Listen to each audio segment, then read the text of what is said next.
Mike Reese with Saluki Hall of Famer Joel Sambursky. Congratulations, quarterback. I'm really excited. How does it feel also to be a first ballot Hall of Famer? Well, I think, I've been asked a lot, were you surprised? And I'm very fortunate to play on good enough teams that I thought that one day this day was coming. But I would lie to you if I told you that I thought I was going to be first ballot. So it was very surprising, very, very grateful.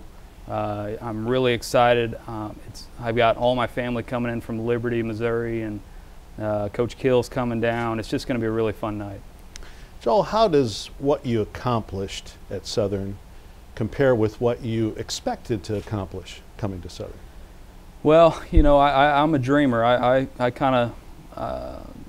got excited at the opportunity that was here in Carbondale in 2001, and that sounds crazy given the state of the program at the time, but I had big expectations. But Mike, I didn't expect that in 3 years we were going to go from worst in the conference to first. I didn't see that coming.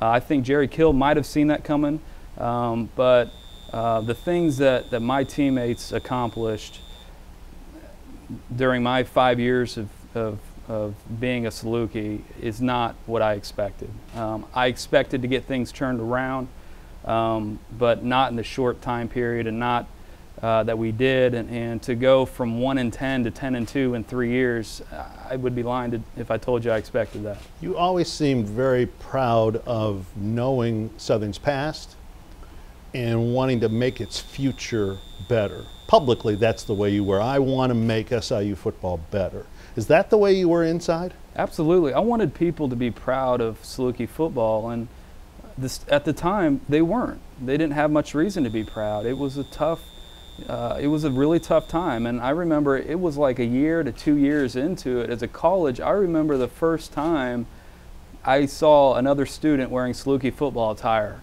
I mean, it blew me away. I mean, that was, guys did not walk around wearing Saluki football stuff. There wasn't pride in being on the Saluki football team, and so, so I wanted, and my teammates wanted, and Jerry Kill wanted, and his staff wanted people to leave McAndrew Stadium proud of being, part of the Saluki football program, and we did that. You were never labeled a passing quarterback, even here 6 years after you're done. Well, it's because of my brilliant speed. And your height, and your strong arm. Yet, you're the all-time passing leader. The program under Kill was not labeled a passing program. Yeah. But here you are as the all-time passing leader. Does that make you even prouder that you've proved wrong the stereotypes? Absolutely. And I was told by Terry Allen at the time, he was at Kansas, that I was too short to be quarterback at the Division I level. I was told by the offensive coordinator at Missouri State that I was too small at 175 pounds to be to play that position at the Division I AA level.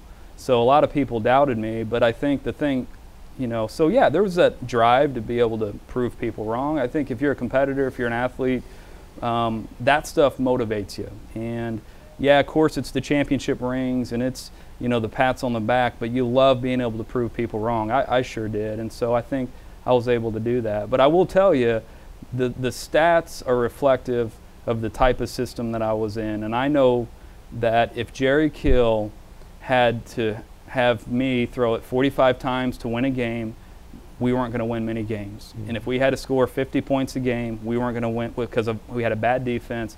We weren't going to win many games. And I was a byproduct of a great system that had a very good rushing attack, great running backs they spit out every year, and a tremendous defense. And that's why I think those numbers are what they are. When do you feel you arrived as a college quarterback?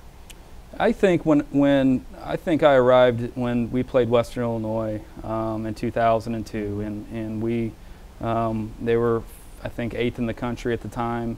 No, we haven't beaten them in 18 years, and to lead a game-winning drive as a freshman and to throw a touchdown to win the game, I think that not maybe internally. I think that's when I arrived internally. I think maybe that's when the confidence really developed from there. But I also think that's when other people on the team looked at me and said, "We can trust this kid." I was a kid at the time, and I think I won a lot of veterans over that day. When do you think the program turned, Joel? You know, I think that game against Western was instrumental, but I think the off season in 2002, you know, we were 4-8. We found that we could beat the big guys. We beat Northern Iowa. We beat Western Illinois, but we still didn't prove we could put a complete season together. And so we were hungry going into that off season. Spring ball was tremendous. We competed like crazy in the weight room, and we were on a mission. And then 2003 showed up, and we went 10-2. Won the conference for the first time, I think, in 20 years or whatnot, and I think that off season is when we looked at each other and realized that we could do some things special if we worked relentlessly and believed in each other. You've mentioned the 0-2 game against Western. What other moments are your favorite moments? You know, we played Western Kentucky, and you know, Mike, forgive me, I believe it was 2003.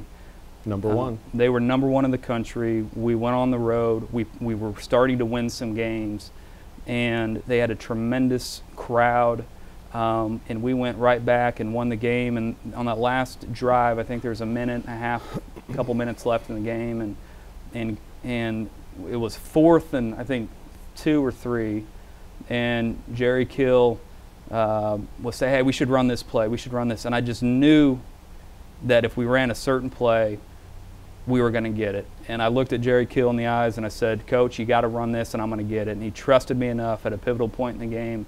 We ran that play, we got the first down, and then 2 or 3 plays later I hit a post to Brent Little, and all I remember was pure silence. The band stopped playing, the crowd shut up, and it was one of the best moments of silence that I've ever gone through.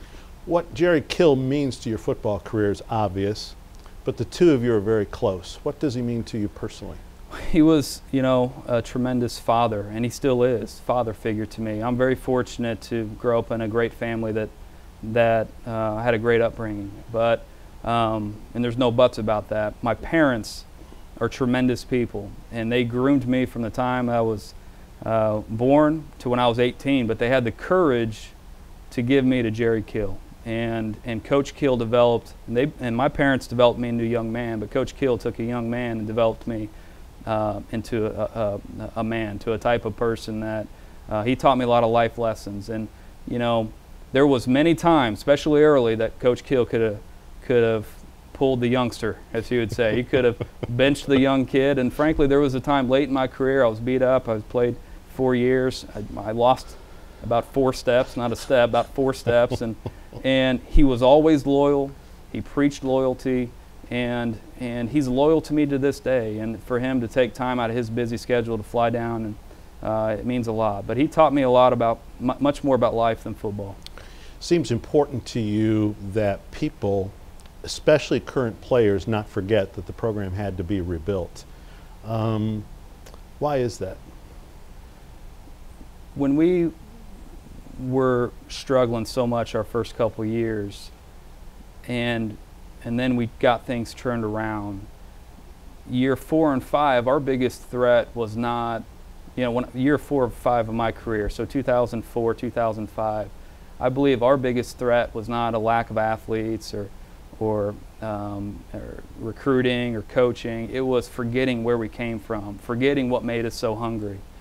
And I love Saluki football. I love Coach Lennon. I love the kids. I'm proud to do radio with you guys. And I know the motivation and the work ethic, and I know why we did those things, how hungry we were. And I don't want the kids nowadays to forget where we've come from, because I think if they do, if they start just expecting that they're going to show up on a field and win a game, or start expecting to be handed a conference championship, that they'll lose some motivation. And I think that, you know, and so I don't want to see that happen. And maybe that's why I'm so reflective upon the past. Congratulations, Mr. First Ballot. Well done. Thanks, Mike. And I do want to say that, you know, I've been stopped and asked a few times if I was going in as a radio announcer or as a quarterback. So I know the answer you should give. I just want to clear the air that I'm actually going in as a quarterback. So no, it's a tremendous honor, and I'm glad that you're emceeing it. It's going to be a fun night.